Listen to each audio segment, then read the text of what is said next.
En el marco de la Cátedra de Globalización y Libre Comercio, como subgrupo número 1, estaremos compartiendo el siguiente tema: la primavera latinoamericana, la crisis institucional del multilateralismo en la región. Como apartado de este tema veremos qué es la primavera latinoamericana, el multilateralismo, sus premisas teóricas y conceptuales, UNASUR, su origen, estructura, objetivos y situación actual, la crisis del multilateralismo, el ser y el deber ser en la región, y como último punto, cómo mejorar la situación de Latinoamérica a futuro. Para dar inicio es necesario establecer en qué consiste el fenómeno conocido como la primavera latinoamericana. Se dice que este fenómeno es la réplica de lo sucedido en Medio Oriente allá por el año 2011, cuando con la muerte de Mohamed Bouazizi se dice que eso marcó el inicio de una cadena de manifestaciones sociales en la región para acabar con los regímenes dictatoriales. Estas manifestaciones empezaron en Túnez, y luego los movimientos revolucionarios se trasladaron hacia Yemen, Egipto, Siria, Bahrein y Libia.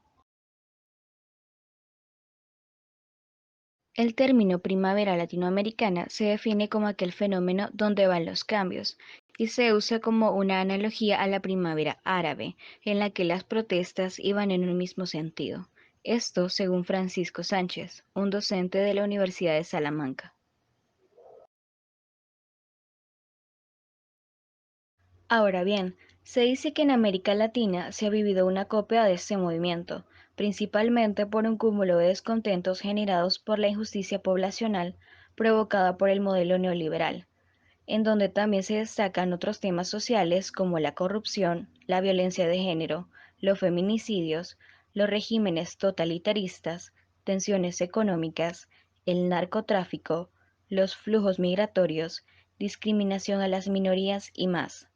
Profundizando un poco más, la noción de este fenómeno nace en el año 2019, cuando se generan movilizaciones y marchas principalmente en Venezuela, Honduras, Puerto Rico, Perú, Ecuador, Chile, Bolivia e incluso Colombia, algo de lo cual se profundizará más adelante. Como segundo punto, tenemos al multilateralismo, sus premisas teóricas y conceptuales. El multilateralismo consiste en la cooperación entre tres o más países para alcanzar un objetivo común. Esta cooperación puede darse en el marco de organizaciones internacionales establecidas para este fin o directamente en negociaciones entre países, y también puede involucrar a organizaciones internacionales y no gubernamentales. Uno de los primeros ejemplos modernos de multilateralismo es el Congreso de Viena, la cumbre en la que las potencias europeas decidieron el futuro del continente tras las guerras napoleónicas a principios del siglo XIX. Sin embargo, la organización más representativa del multilateralismo actual es la Organización de Naciones Unidas, un espacio de diálogo y cooperación internacional a nivel global. Con todo, las organizaciones multilaterales no tienen por qué estar formadas por todos los países del mundo. Las hay de carácter regional como la Unión Europea y también con objetivos más específicos como la OTAN de carácter militar. El multilateralismo parte de dos premisas centrales. La primera es la existencia de normas de vigencia universal aplicables a todos los estados. Con esto se hace referencia a que la condicionante para que un acuerdo multilateral se celebre es indispensable que primero exista un cuerpo normativo que regule y respalde todos los procesos que se deben seguir de este mismo. Segundo, la forma colectiva de tomar decisiones en las cuales los estados se comprometen a cumplir y respetar, por cuanto el multilateralismo implica cooperación y seguridad frente a los cambios. Características. Por otro lado, con el objetivo de que se configure el multilateralismo como categoría, se debe contener tres características o propiedades. Por ejemplo, indivisibilidad, principios generales de comportamiento y por último, lo que Keohane definió como expectativas. En la primera tenemos que los principios del multilateralismo se encuentran organizados con una lógica que vincula la indivisibilidad entre los miembros de la colectividad, y el rango de comportamiento de los participantes en cuestión. La segunda propiedad hace referencia a los principios que rigen la conducta de los miembros, que vienen usualmente representados por normas generales, pero no por modos universales referentes a otros estados. Y en tercero y último lugar, se tiene que la reciprocidad, la cual fue estudiado más a fondo por el teórico de relaciones internacionales Robert Keohane, donde postula que las políticas mundiales tienden a ser anárquicas, carentes de un gobierno común. Asimismo, dice que el postulado hobbesiano de guerra de todos contra todos se restringe bastante hoy en día en el concierto internacional, a pesar de que la soberanía de otros gobiernos desconoce una autoridad común en ese campo. Esa soberanía se restringe cuando estos estados optan por la cooperación. Ahora bien, como tercer punto abordaremos el multilateralismo en Latinoamérica, UNASUR, orígenes, estructura, Estados miembros, objetivos y situación actual. UNASUR, la Unión de Naciones Suramericanas, es una organización internacional inicialmente compuesta por Argentina, Bolivia, Brasil, Colombia, Chile, Ecuador, Guyana, Paraguay, Perú, Surinam, Uruguay y Venezuela, que ha sido creada con el fin de construir un impulso a la integración regional en materia de energía, educación, salud, ambiente, infraestructura, seguridad y democracia. Los esfuerzos de UNASUR están orientados básicamente a profundizar la unión entre las naciones suramericanas, bajo el reconocimiento de sus objetivos regionales, fortalezas sociales y recursos energéticos. Historia de UNASUR. El acontecimiento que dio paso al surgimiento de UNASUR fue la creación de la Comunidad Suramericana de Naciones, CCN, durante la tercera reunión de presidentes de América del Sur, el 8 de diciembre de 2004 en Cusco, Perú. La CCN nació para unir a dos grandes fuerzas regionales, el Grupo de Naciones miembros del Mercado Común del Sur, Mercosur, y el Bloque Oeste conformado por la Comunidad Andina, CAN. A pesar de esto, en el marco de dos reuniones de la CCN efectuadas en 2005 en Brasilia y Cochabamba, los líderes de los países miembros establecieron un plan estratégico y líneas de acción para la concreción de una agenda común de oportunidades y desafíos.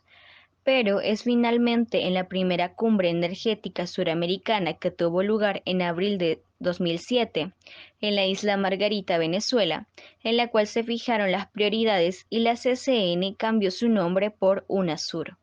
Y al año siguiente se llevó a cabo en Brasil la reunión extraordinaria del Consejo de Jefes y Jefas de Estado y de Gobierno, donde se aprobó el Tratado Constitutivo de la Unión de Naciones Suramericanas, UNASUR, designando como sede permanente de la Secretaría General a Quito, capital de Ecuador, y del Parlamento a Cochabamba, Bolivia. Objetivos y metas de UNASUR. El gran objetivo de esta organización internacional es construir de manera participativa y consensuada un espacio de integración y unión en lo cultural, social, económico, político entre los pueblos, otorgando prioridad al diálogo político, las políticas sociales, la educación, la energía, la infraestructura, el financiamiento y el medio ambiente, entre otros, con miras a eliminar la desigualdad socioeconómica, lograr la inclusión social y participación ciudadana, fortalecer la democracia y reducir las asimetrías en el marco del fortalecimiento de la soberanía e independencia de los estados. Sin embargo, UNASUR también cuenta con una serie de objetivos específicos que dirigen su accionar. Entre los más importantes se encuentran el fortalecimiento del diálogo político entre los Estados miembros, que asegura un espacio de concertación para reforzar la integración suramericana y la participación de UNASUR en el escenario internacional, el desarrollo social y económico con equidad e inclusión para erradicar la pobreza y superar las desigualdades de la región, la integración financiera mediante la adopción de mecanismos compatibles con las políticas económicas y fiscales de los Estados miembros, la cooperación en materia de migración con un enfoque integral bajo el respeto irrestricto de los derechos humanos y laborales para la regularización migratoria y la armonización de políticas, la cooperación económica y comercial para lograr el avance y consolidación de un proceso innovador, dinámico, transparente, equitativo y equilibrado, que complete un acceso efectivo promoviendo el crecimiento y el desarrollo económico, que supere las asimetrías mediante la complementación de las economías de los países de América del Sur, así como la promoción del bienestar de todos los sectores de población y la reducción de pobreza. Y por último, la coordinación entre organismos especializados de los Estados miembros, teniendo en cuenta las normas internacionales para fortalecer la lucha contra el terrorismo, la corrupción, el problema mundial de las drogas, la trata de personas, el tráfico de armas, el crimen organizado transnacional y otras amenazas, así como el desarme, la no proliferación de armas nucleares y la destrucción masiva y el desminado. La estructura de UNASUR. La Unión de Naciones Suramericanas está compuesta por órganos institucionales, los cuales son el Consejo de Jefas y Jefes de Estado y de Gobierno, el cual es su máximo órgano, el Consejo de Ministras y Ministros de Relaciones Exteriores, que se encargan de realizar el seguimiento y evaluación de los procesos de integración y de implementar los lineamientos políticos en las relaciones con terceros, el Consejo de Delegados. Este es el órgano operativo y está conformado por una o un representante acreditado por cada Estado miembro. Y por último, la Secretaría General, que se encarga de ejecutar los mandos que le confieren los órganos de UNASUR, el cual tiene su sede en Quito. Situación actual. Los países miembros de este organismo internacional empezaron a retirarse en el año 2018. Los primeros fueron Argentina, Brasil, Chile, Colombia, Paraguay y Perú. Luego Ecuador en el año 2019 y por último Uruguay en marzo del 2020. Todo esto deja como consecuencia que UNASUR se encuentre virtualmente desintegrado, ya que solamente quedan Guyana, Surinam y Venezuela. Luego de haber explicado la estructura institucional de UNASUR, es necesario hacernos la siguiente pregunta.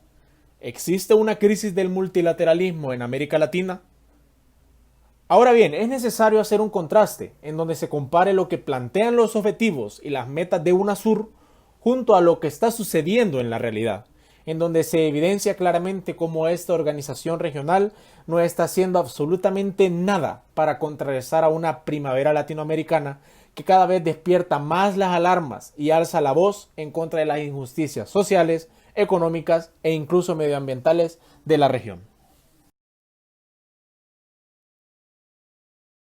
Ahora bien, no hay manera más clara de evidenciar que existe una primavera latinoamericana si no es por medio de las protestas en contra de la violencia de género.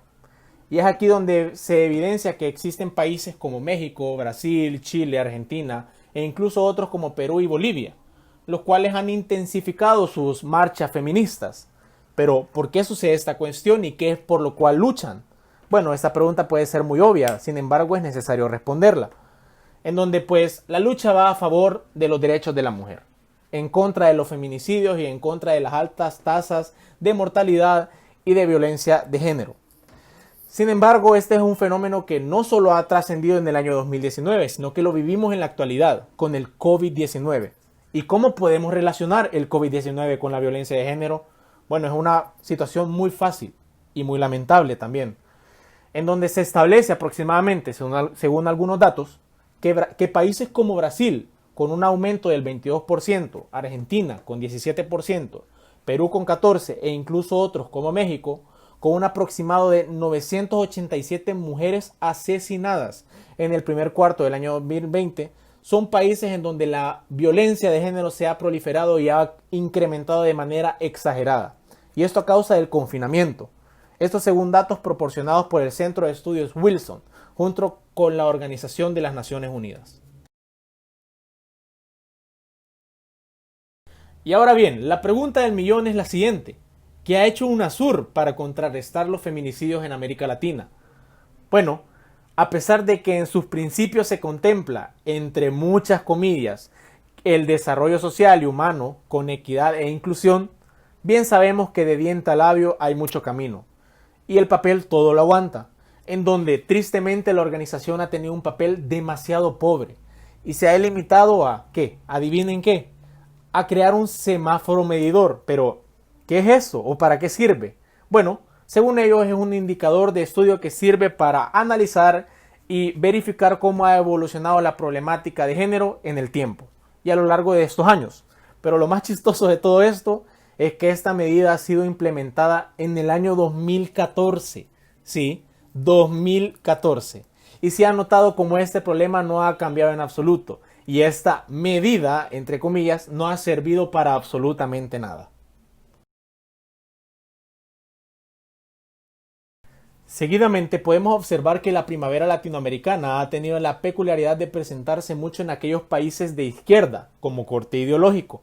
Pero esto no es ninguna casualidad, ya que en estos países abunda un alto grado de inconformidad con la situación socioeconómica que se vive, en donde hay muchos factores, como el grado de desigualdad, la falta de oportunidades, el desempleo, la corrupción e incluso más actuales, como el mal manejo de la pandemia del COVID-19.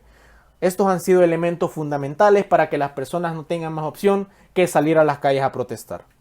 Un caso específico es el de Venezuela, en donde se estima, según datos del Observatorio Venezolano de Conflictividad Social, que solo en febrero del presente año se han dado aproximadamente 779 protestas. Es decir, aproximadamente 26 protestas al día solo en el segundo mes del año 2020.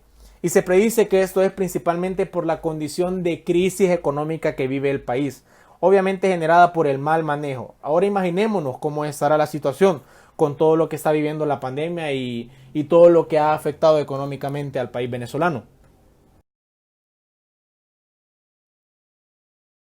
Es muy irónico pensar que uno de los estados que aún le tiene un poco de confianza y aún es miembro de UNASUR tenga tantos problemas estructurales, siendo incapaz de lograr revertir su propia situación, por lo que se hace la siguiente pregunta. ¿Será que UNASUR se está haciendo, como bien dicen, ¿verdad?, el ojo pacho con esta situación? Bueno, la verdad es que esta organización brilla por la ausencia que posee en la búsqueda de mejorar la situación de Venezuela, limitándose solamente a promover el diálogo, por el contrapeso que significa la presencia de otras organizaciones que poseen una alta influencia por parte de países como Estados Unidos. Pero calma, no dejemos a Venezuela de lado, que es un país que tiene muchísimos problemas sociales y de los cuales se pueden hablar día y noche. En este momento pues mencionaremos lo que es el éxodo venezolano. En pocas palabras, este se define como aquella cantidad de flujos migratorios y aquellas protestas sociales que se dan en este país con respecto a aquellas personas que emigran a otros países de la misma región latinoamericana. Pero ¿por qué se da esta emigración? Principalmente por el alto grado de endeudamiento, por una enorme pobreza que se vive, por la disputa entre el régimen de Maduro y la oposición de Guaidó, y el producto de una pésima y raquítica gestión pública. Esto de acuerdo a la Agencia de Naciones Unidas para los Refugiados. Esto informa que Venezuela solo el año pasado logró llegar a la cantidad de 4.5 millones de migrantes y que en este 2020 la cantidad llegará casi a 6.5, puesto que la gente, sin importar la crisis del COVID-19, busca por sus propios medios salir de este país en búsqueda de un mejor mañana para ellos y para su familia. Pero, ¿y qué ha hecho UNASUR para frenar los flujos migratorios venezolanos? Bueno, en el deber ser, se dice de que esta organización tiene la finalidad de promover que organismos internacionales también eviten que hayan problemas sociales como las migraciones. Sin embargo, pues vemos, tal como los dos casos anteriores que hemos estudiado, esto simplemente se queda en una completa falsedad, en donde ya no hay cabida para estos maravillosos objetivos que son planeados en el escenario venezolano. Y pues tampoco se le ve una función de diseñar medidas que contribuyan a que los flujos migratorios se den, y mucho menos a que la crisis venezolana cambie, porque esta situación solo se puede erradicar desde la raíz, desde una resolución estructural, algo que UNASUR definitivamente no ha tenido la intención de hacer. Pero ahora cambiemos de rumbo y retomemos nuevamente otros países en donde ha proliferado la primavera latinoamericana. ¿Y qué más importante que Chile, el país en donde todo inició, en donde este fenómeno tuvo origen? Ya que durante varios años en su territorio tuvo la presencia de múltiples movimientos sociales que buscaban generar un cambio estructural. Además, es conveniente mencionar que en el año pasado, en el mes de octubre, se experimentó una fuerte oleada de protestas, ocasionadas por su modelo económico neoliberal, debido a que la gente se cansó de soportar el alto grado de desigualdad económica que se posee, asimismo, la escasa capacidad de desarrollo que se le ofrece a su nación, dejando en el suelo el título que ostentaba Chile, al ser considerado como, entre muchas comillas, uno de los países modelos y más desarrollados de América Latina. Ahora bien, pese a que las múltiples reformas que se han hecho en la Constitución de Pinochet con el fin de remediar lo sucedido, no se ha logrado acabar con los problemas que detonaron las protestas, ya que en pleno 2020 aún se ven movimientos sociales que buscan la instauración de una nueva Carta Fundamental. Como ya sabemos, Chile ya no es un miembro activo de UNASUR, pero durante años previos, cuando todavía era miembro, se vieron una serie de movimientos sociales similares a los que vive en el 2020.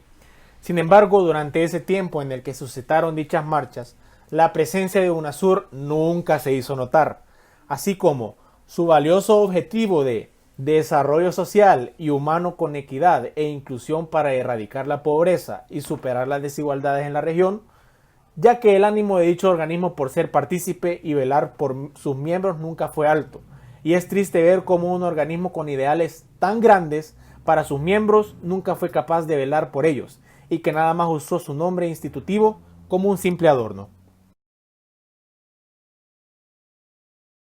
Para concluir, tenemos que hacernos la pregunta más importante de todas. ¿Cómo se puede mejorar la crisis institucional latinoamericana? Y bueno, como todo lo que se ha expuesto anteriormente, no cabe duda de que UNASUR se encuentra en una crisis muy seria, ya que ha perdido todo tipo de credibilidad debido a la pésima organización que posee, la falta de su presencia ante los problemas en la región, y esto ha permitido de que únicamente pueda ser remediado mediante la recuperación de su cercanía y de las relaciones políticas con los países que anteriormente conformaban UNASUR.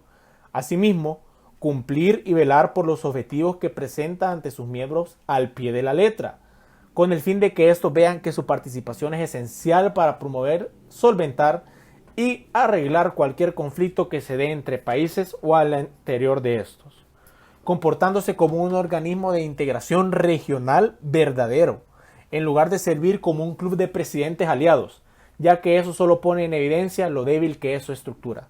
Pero sobre todo, mostrar que no tiene preferencia por ningún bando, es decir, mantenerse neutral ante las decisiones, estrategias y medidas a tomar en la región. Así se podrá garantizar un mejor futuro para la situación que posee Latinoamérica en la actualidad, algo que se evidencia cada vez más con la crisis de la primavera latinoamericana. Muchas gracias.